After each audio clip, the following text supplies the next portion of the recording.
Alright, so we are looking inside an Amiga 2000 that has had a leaky battery. Probably been in there for 35 or so years. But it has now been cut out using, wait for it, tiny, tiny little pliers. But it is done. And just down here is the battery. So, in terms of damage and what it might have done, I don't know, because of course, if it's eaten into the board, that's bad.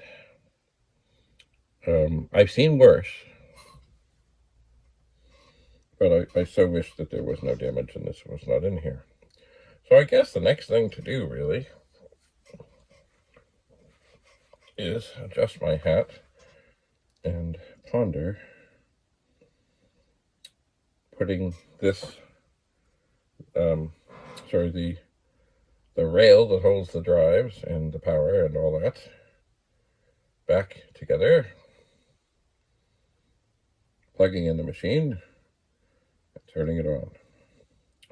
So, if you have an Amiga 2000 and the battery's still in there, get it out. It's leaked. There's no doubt it's leaked. This, of course, I'm worried now about the Amiga 4000. You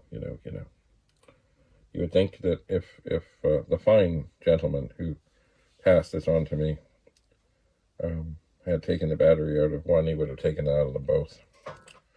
Anyway, so that is battery damage. Sad but true. All right, on the close-up camera, we're done.